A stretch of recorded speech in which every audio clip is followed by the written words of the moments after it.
Okay, hello guys. So for today's video, magluluto naman tayo ng tanigi. Ayan. So yung tanigi natin is dinefrost ko lang, tapos pinat dry ko.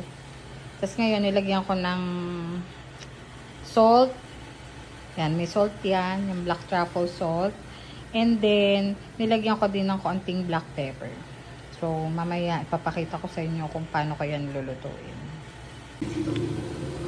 Yan guys, so nagmamarinate pa rin yung ating fish doon sa truffle salt at saka sa pepper na nilagay ko kanina. Dadagdagan lang natin ng konting kalamansi yan para may asim. Lemon sana, kaya lang wala tayong lemon for today's video. So ang ilalagay natin ay kalamansi. Tapos imamarinate lang ulit natin kahit at least mga 30 minutes.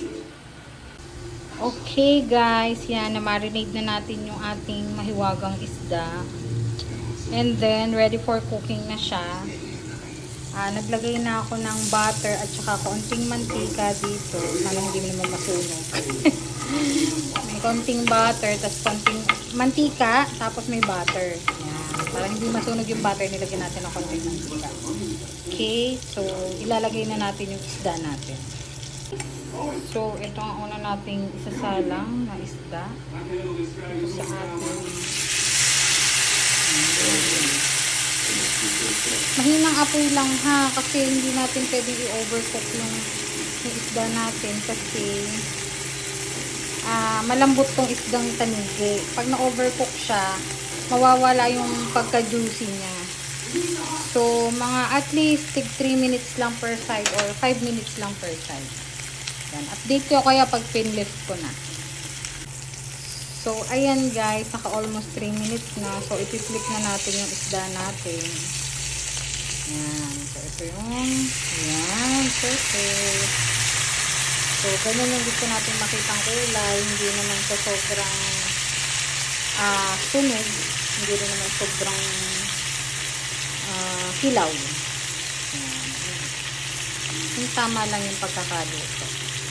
So, another 3 minutes ulit sa side na yan. And then, tatabi na natin yan. Lulutuin na natin yung natitira pang 2 pusta ng tanigi. So, ayan guys, naluto na natin yung ating 3 pustang tanigi. And then, luto na rin ako ng okra. Ayan. So, kung yung iba, steak with asparagus, akin, fish steak with okra yan. So, yung okra, niluto ko lang din siya doon sa butter na pinagprituhan natin itong tanigi. So, isasawsaw natin yung okra sa bagoong mamaya. May bagoong tayo. And then, ito ang kaulam na, syempre yung ating pinilitong pusta ng tanigi. So, sarap yan guys. Mapapadami na naman tayo dyan ng rice. So, maghahanap na naman tayo dyan ng maraming rice.